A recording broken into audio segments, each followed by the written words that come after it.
chapitre bi lañuy bàyyi suñu invité mu daal di nuyoo tey ki ñuy dalal sur le plateau comme ni ngeen ko annoncé woon Cheikh Gueye la ex consul général bu Jeddah en Arabie Saoudite bokk it ci coalition Diomaye président Cheikh Gueye ñu daal di lay nuyu bàyyi la nga nuyu ak internet yi ñuy seetaan. waaw jërëjëf soxna si. maa ngi leen di nuyu. fay nañ la bu baax monsieur Gueye. di leen nuyu yéen ñëpp di leen ziar. kontaan ci invité bi ngeen ma invité. seen plateau bi Brouch bi. vraiment figure yi fi yëpp xàmmee naa leen ci affaire yi. des personnalités vraiment enfin. disons très engagées. ci domaine yëpp parce que analyse yi ñuy def boo leen déggee nga xam ne c'est des analyses pertinentes. di bëgg ci yéen tamit ni ngeen doxalee ak plateau bi ngeen ko kuyee di sant sénégalais yëpp ak mbokk internet yëpp. di ñaan yàlla lépp loo xam ne ñu ngi ko fiy wax mu nekk loo xam day nekk njëriñu exclusivement njëriñu sénégalais yi. amiin yaa rabbal aalamiin loolu moo tax ñu invité ñu. ñu génn ci sa li as néew lu ñu am ci xam-xam. ci li ngeen bëgg ñu waxtaane ko ci moment bi ngeen ma invité nii. maa ngi sant ñëpp di gërëm waa Sénégal ñëpp di gërëm également sama base bu nekk Diourbel. macha allah waaw di leen ziar di ñaan di ziar Sëñ Mountakha Mbacké. suñu sang suñu wasila di ñaan yàlla na fi yàgg te wér. di ñaan également maanaam yeneen kilifa diine yëpp nag aussi muy tarixa laayeen yi tarixa tijaan yi tarixa ñaseen yi. fàttewuñu benn kilifa diine ñu ngi leen di ziar ñoom ñëpp di leen ñaanal yàlla dëgëral seen taxawaay. di kontaan ci invité bi ngeen ma invité yéen ñëpp nag. nga gën a kontaan Gueye ba ndekki nga ba suur. waa ndekki naa ba suur nag waaw macha allah. jërëjëf monsieur Gueye am nañu mbégte bu baax dalal la bu ñu waxee li nga xamante ne mooy poste bi ñu doon occupé war ngeen xam ni ci wàllum diplomatie la ñuy waxtaan wala ci géopolitique waaye laata loolu daf ñu fekk ci waxtaan kay ci wàllu koom parce que ñu ngi ko doon xaar yaa ngi bokk ci coalition Diomaye président ñu ngi doon jàngat rapport d'exécution budgétaire bi nga xamante ne ministre Cheikh Diba moo ñu ko diggoon démb génnee ko gis nañ ci entre autres ci chiffres yi en tout cas yi ñu avancé su fekkee ni sukkandiku nañu ci rapport bi ci li nga xamante ne moo aju ci taux de couverture bi nemmeeku nañ ni am na benn yokkute bu ci am ba tey dépense de fonctionnement yi mu ngi gën a diis ci ndoddal nguur gi d'investissement yi gën a néew ndax trouver nga explication ci chiffres yooyu nga xamante ne nguur gi génnee na ko. waaw baa ngi féliciter également suñu ministre des finances Cheikh Diba. di bëgg ci ni mu doxalee parce que quand même Sénégal coow li bari na trop surtout en matière de gestion budgétaire. dañuy wax souvent ne yëf yi leerul. ne ko bousculer sax ne ko il faudrait que mu def communiquer ci rapport quand même budget bi wax ci askan leeral ci la lanterne des Sénégalais.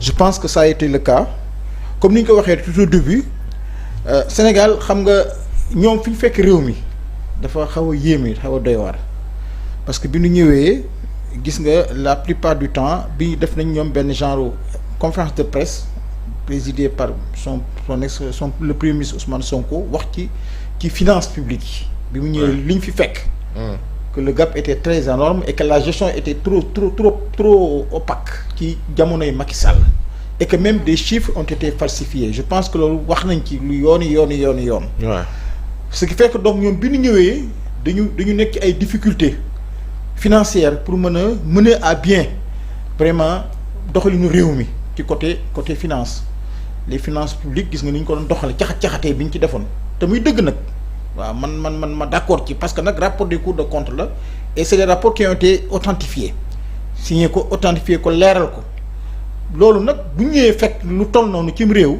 du yomb rek pour ñu door a jël am réew. ñëw rek ex rek mën a dem heureusement mën nañ leen sax féliciter la je peux me dire que ils doivent être félicités par rapport ak ni ñuy gérer boobu ba léegi que malgré li ñuy buté wu parce que vous savez que les finances la coopération internationale gis nga dañ ko bloqué ci au niveau des institutions de Bretton Woods. à savoir la Banque mondiale et l'FMI. gis nga ils ont bloqué tous les fonds que ñoom actuellement mënuñu am benn aide extérieure pour mën a fonctionner financièrement mais ils ont pu compter sur ce qu'on appelle un financement endogène c'est-à-dire compter sur la fiscalité la douane et cetera pour pouvoir vraiment fonctionner loolu bi ñëwee aussi ak Macky Sall li mu def au dernier moment parce que salaire yi gis nga ni mu ko yokkee woon bi mu excès dernière année yi yokk na salaire yi les salaires étaient trop élevés gis ngeen aussi tamitam bon bor yi mu fi Macky Sall bàyyi et tout. Ousmane Sonko mu ngi koy wax le premier ministre naan dëkk bi fi ñu ko fekk dafa metti waaye mais quand même on reste debout. mais il reste debout effectivement jàmbaar la ñu man je pense que il doit même être félicité ci li ma gisee mbir yi parce que malgré tout ça bi ñu fi fekk ils se sont quand même débrouillés pour parvenir à maintenir l'équilibre des finances publiques. fay salaire yi bon régler li nga xam ne mënul ñàkk.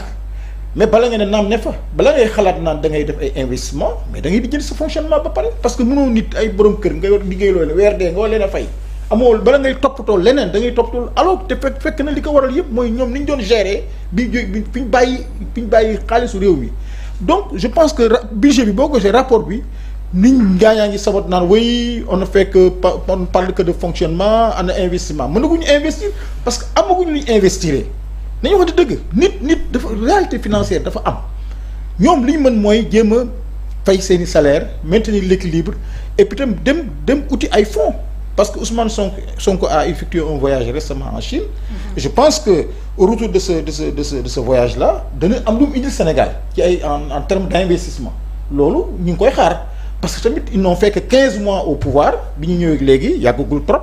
et que ñu ngi malgré tout ça ñu ngi malgré ak salaire yu élevé yi ma wax ni parce que boo xoolee tey côté enseignement yi xam ne secteur may yëngatu boo xamee les professeurs PS dafa am PS am PM qui percevait un salaire de 300 000 à peu près mais il voit son salaire doubler avec Macky Sall il perçoit maintenant 600 000 il y a tellement il y a combien de plus de 1000 il y a plus de 1000 milliards presque pratiquement 100 milliards et quelques dañ koy investir rien que pour fay les enseignants loolu dafa bari. donc taxutoon ngeen na ko na téye loxoom de Macky Sall bi mu fiy nekk. taxutoon ngeen na ko na téye loxoom ci li mu nekk nii baaxut fa mu yóbbu réew mi du mais si pourtant taxawoon ngaa jege tuuti de. waaw mais ñu ngi doon alerte ngaa jege de waaw. non xam nga man xawoon naa jege mais li ma tax a dàq daw. damaa xool ni ñii dañuy foyee Sénégal. man bi ma ñëwee ma xam ne teel ngaa daw rek. yow xam nga ci dara. invité woon nga ma fële 7TV. am na benn jour nga naa ma yow sa gars yi yaa ngi ni ngay waxee nii day mel ne yow yaa ngi opposition nga ne. waaw mooy bi yàgg na. xam nga loolu yàgg na kon xam nga man di teel naa daw.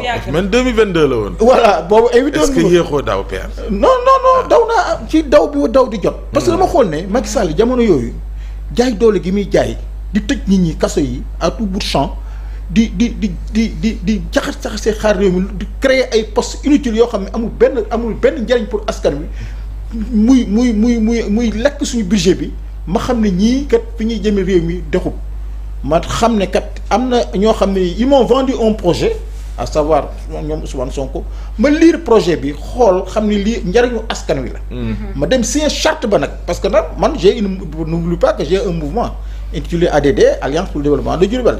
Moi, je ne suis pas de Pastef en réalité, mais je suis de la coalition Diomaye président. ci biir coalition parce que j'ai lu charte bi dama ko lire gis njariñ li mu xam ne li njariñu Sénégal la ma teel leen bàyyi naa leen yéen ñooñu te abal leen dem ànd ak Sonko xeex la ko Diourbel et puis ñu am ndam ci élection présidentielle yi. donc loolu pas-pas la ak gëm-gëm boobu ba léegi nag maa leen di accompagner di aussi fexe ci samay xalaat samay idée pour ñoom fi leen askan wi di xaar parce que ñun yaakaar lañ am ci ñoom. ñu egg fa ak. oui ba tey Pape Malick Ndour dafa jàpp ni soppeeku amul. waaw mooy ni ngeen di doxalee budget bi en tout cas bureau yi yànj na li jëm ci seen nekkin daal. tubaar fa kàll mais soo xoolee li nga xamante ne moom la askan wi xaar dafa des mu jàpp ni rupture boobu amagul ci anam gi ngeen di exécuter budget bi. waaw xam nga Pape Malick Ndour moom il est dans son rôle d'opposant. C'est un opposant qui parle c'est normal. qui jette l'opprobre ci gestion gaañ yi loolu normal la lu ñu war a xaar la mais li am solo mooy gouvernement daa am nu ñu ko fekkee rupture bi mooy nan la ma def rupture dañuy ñëw ne dañuy wàññi salaire yi lan la ñoom il ne paye que des salaires en fait les mêmes postes sont là bon ñi ngi ci postes inutiles yi ñu ngi ci wàññi lu ñu mën yenn ministères yi condensé nañu ko boo xoolee culture nga xool jeunesse nga xool kii sport dañ ko def ci benn seul ministère. loolu rupture la. maintenir agence yi mais rupture bi ñuy laaj sax ñoom. ndax ñoom ñoo ko war a laaj. voilà ñu ngi noonu ñoom rupture ñoom xam ne gestion bi ñu doon gérer réew mi dafa naqari woon Sénégalais yi tax ñu bute leen door ne leen yéen abal leen ñu parce que yéen ngi yàq réew mi yéen ngi caxat-caxatee alalu réew mi moom du moom mooy ki ñuy war a wax li ñu war a def. parce que ñoom bu fekkoon jagoon dañ duñ leen fi jëlee kon dañ leen fiy garder tey leen fi ndax Sénégal yi aussi dofuñu xam nañ seen ay intérêt xam nañ seen ay njëriñ bi ñu xamee ni ñii ñu ngi caxat-caxat réew mi te itam te muy dëgg nag les chiffres ont été falsifiés. gaañ li ñu gestion bi ñu fi li ñu bàyyi ci réew mi comme difficulté bu ñuy nekkul woon ay jàmbaar kon heure bi Sénégal nit ñaa ngi ci mbedd yi di yuuxu mais au moins ils parviennent à maintenir l'équilibre loolu sax ndam la ci ñoom mais nag investissement yi tamit comme on dit mais mi ngi ñëw mais li ma leer mooy ni ma gisee ñoom ni ñuy doxalee. mais ñu ngi def rupture parce que ils voyagent de moins en moins bon ministère yi ñu ngi koy condenser budget yi ñu ngi koy gérer de façon très rationnelle. je pense que loolu mën nañu yaakaar ne te début de nguur buy door a commencé mënul extrait daal tëb neex. mi ngi mel ne tey jii benn bâtiment booy tabax benn immeuble foog nga def fondation defar benn société mu yéeg ndànk-ndànk ba egsi ñu ngi ci 15 mois de gestion 15 mois rek lañ amoon au pouvoir 15 mois yi bareegul 1 an et quelque la je pense que d'ici au moins 2 ans d'ici 2026 ci kam da ngeen gis ay changements réels qui vont s'opérer au niveau du gouvernement et je pense que loolu muy wax noonu loolu opposant am la rek. mais nit ñi xam nañ ne rupture yi mi ngi am ndànk-ndànk. mais rupture tam mënu nekk brusque il faut mu nekk rupture progressive di dem ndànk-ndànk. ba fi ñu bëgg a egg au fur et à mesure ba ñu egg fi ñu bëgg a egg. d'accord am na solo monsieur Guèye tey moom la ñuy àndal ci waxtaan bi waaye pour ñu woyal waxtaan bi dañoo jógee ci économie te ku wax économie di nga wax ci wàllum géopolitique. bu ñu gisee ni àdduna bi dëppoo actuellement mu jëm ci diggante conflit bi nga xamante ne am na ci entre Israël ak Iran ni ki démb nag am na yeneen xew-xew yoo xamante ne am na ci far yi. boo ñuy defal le point ci li nga xamante ne moo ñeel conflit bi lan lay doon. voilà di nuyuwaat suñu invité bi bu baax di ko dalal am mbégte bokkaat ak moom plateau.